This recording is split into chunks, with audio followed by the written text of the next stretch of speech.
Hi everybody, it's Sandy Allnock, Executive Director and founder of Operation Write Home, and I'm here visiting the Hero Arts channel with a video showing how to make this really cute interactive card.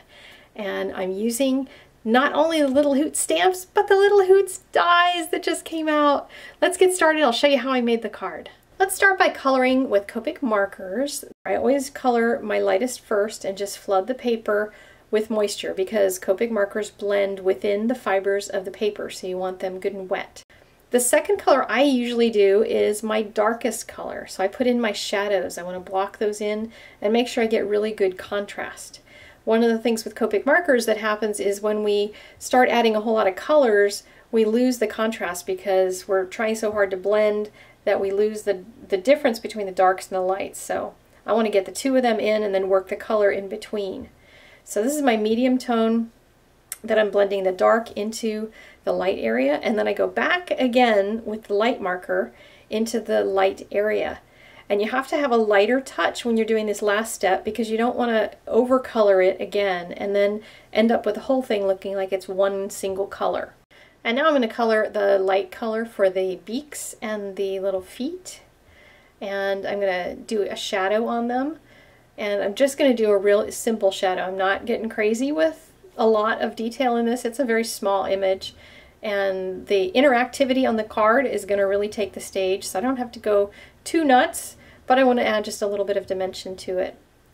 And I'll add a little bit of dimension to the leaves as well, because I start off with my light color, and then I'm going to add a little bit of a darker color at the bottom half of each one of them. And then I want to add just a little bit of a darker brown for the tree branch. I'm not even going to put any shading in that because there's so much shading and everything else that I don't really need it down there. I'm going to add a little bit of a C shape, I guess you can call it, to the bottom of the eyes that makes them kind of glassy. And then I added just a few flicks to make their bellies look round because I want them to have white tummies. And then the final step is going to be adding E55. I matched this to the craft paper that's going to be behind the Little Hoots when the card is finished.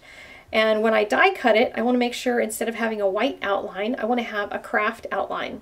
So instead of coloring it later, I'm just coloring it now because it's going to be a little easier to do. Okay, our next step is going to be to ink up our stamp. This is a background stamp, a wood grain background. And I'm going to take this piece of paper that is 4.5 by 3.25 and stamp it on there. And this is using wet cement ink. And I've got a piece of scratch paper that I am pressing down because I don't like getting my fingers all inky. Surprise, surprise. And there we have our panel that's going to be on this card. We also have this tab, and the tab needs to be stamped the same way because you want it to kind of disappear a little bit. And I want it to have the same wood grain direction. So it has to go across so that the lines of the wood go the same way. Next, I'm creating a channel to put the tag in that's going to do the slidey part back and forth. So I'm punching 2 circles in this. You can use dies and pencil lines to line things up if you want. And depending on what image you use, etc., you need just 2 circles that are directly opposite of each other and very even. You want to make sure they're very even. I was using the guide inside of the punch, but you can use pencil lines if you're going to use dies for this. And I'm using scissors. If you have a really long line, you might want to use a trimmer or some sort of craft knife or something to cut it.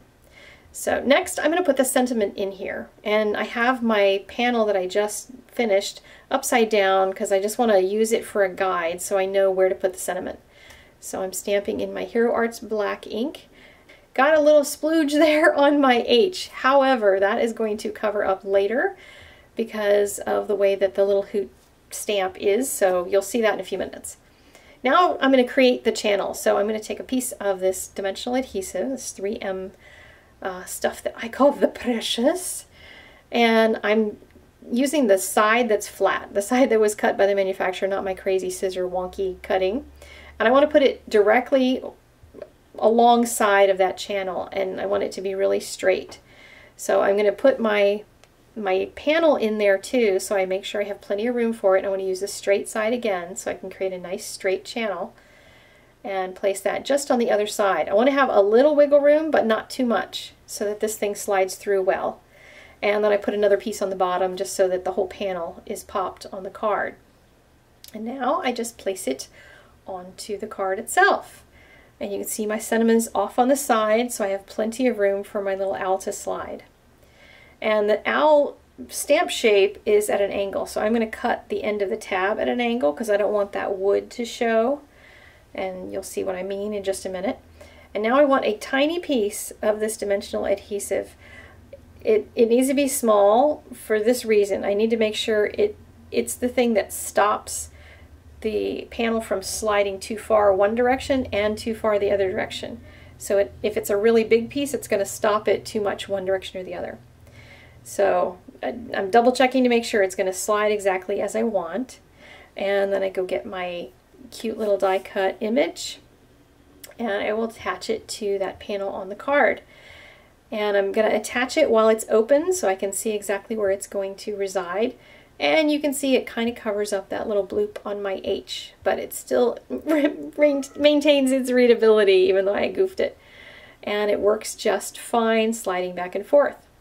My final little step is to create an end to the tab. So I've cut it off even with the card, and then I'm creating two corners on it. And here is my finished card. I added a little bit of Hero Arts decor to it just to add a little bit of interest to the bottom corner of it as well as the tab on the top to draw some focus to it. You can put an arrow or even write pull on it so that the recipient knows to move that thing. Thank you so much for joining me for this video, and thank you to Hero Arts for their ongoing support of our heroes. Really, really, really appreciate the fundraising efforts that they make for us and do on our behalf. And I would like you to leave me a comment in the doobly-doo down below and tell me which of the sets, the Little Hoot or the Missing You, that you already own, and are you going to get the dies? And if you don't own either set, why not? Go out there and shop and support our deployed service members. Bye, guys.